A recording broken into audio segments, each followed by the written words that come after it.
ప్రభువును రక్షకుడైన యేసుక్రీస్తు వారి ప్రశస్తమైన నామానికి మీ అందరికీ వందనాలు, శుభాలు.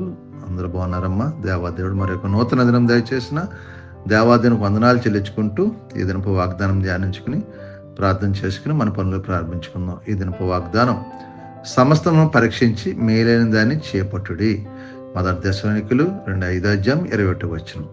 సమస్తమును పరీక్షించి మేలైందని చేపట్టుడి. మొదటి దశలోనిక 5:20 మాట్లాడబడింది.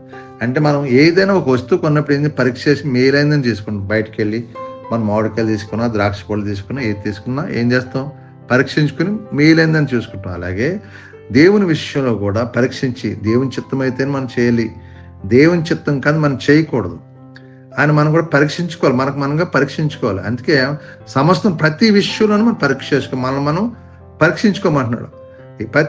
ఎందుకని పరీక్షించుకోమంటున్నాడు అంటే, మేలు కావాలంటే నీకు దాన్ని చేపట్టుకోవాలి. నీకు దేవుడు మేలు చేయాలనుకుంటే పరీక్ష చేసుకోవాలి. ఏం పరీక్ష చేసుకోవాలంటే, మనం చేసే పని పరీక్షగా ఉండాలి, మనం మాట్లాడే మాట పరీక్షించుకోవాలి, మన చూపు పరీక్షించుకోవాలి, మన సావాసాన్ని పరీక్షించుకోవాలి, మన మందిరాన్ని, మన దైవజనుల్ని పరీక్షించుకోవాలని ప్రభు అంటున్నాడు. కాబట్టి ఇది నాన్న మేలైందని చేపడితే ఏమంటుంది, ఆశీర్వాదం వస్తాయి, దేవుని వస్తాయి, కృప వస్తుంది, దేవుని కృప వస్తాయి. కాబట్టి ఇది నాన్న మీరు మేలైందని చేపట్టమంటున్నాడు. మేలు అంటే ఏదని తెలుసుకోవాలి ఫస్ట్.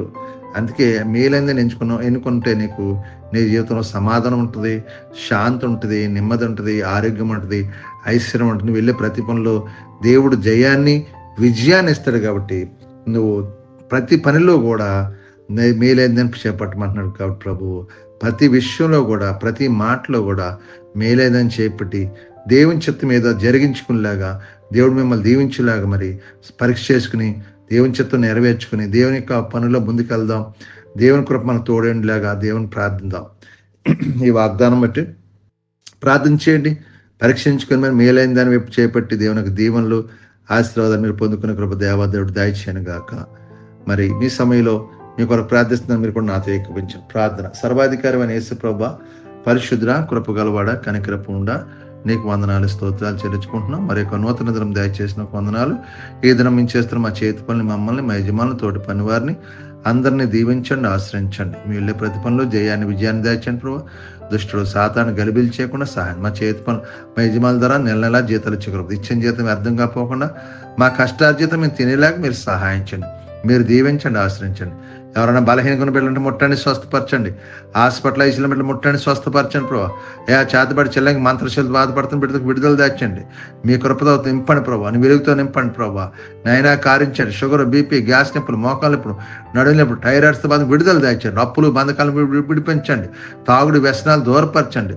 చదువుకునే కాలం మంచి ఉద్యోగాలు, స్థిరమైన ఉద్యోగాలు వీళ్ళకి దయచేయమని అడుగుతుంది. అంతండి మీరు కార్యం మీ కృప చూపించి దీవించి మిమ్మల్ని మీరు మహింపరిచి దినమంతా ప్రభా మీ కుల మమ్మల్ని భద్రపరిచి దాచి కాచి కాపాడమని మీకే మహిమా ఘనత ప్రభావాలు పొందుకొని నజరుడైన యేసు పరిశుద్ధమడి వేడుకుంటున్నాం తండ్రి.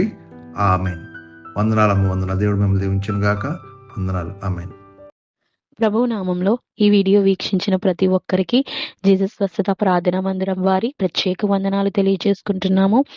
మరి ఇంకెన్నో సందేశాలు, వీడియోలు, సంఘ కార్యక్రమాలు మీకు అందుబాటులోకి రావడానికి పక్కనే ఉన్న సబ్స్క్రైబ్ బటన్ని ప్రెస్ చేసి బెల్ ఐకాన్ని కూడా ప్రెస్ చేయాల్సిందిగా కోరుకుంటున్నామండి.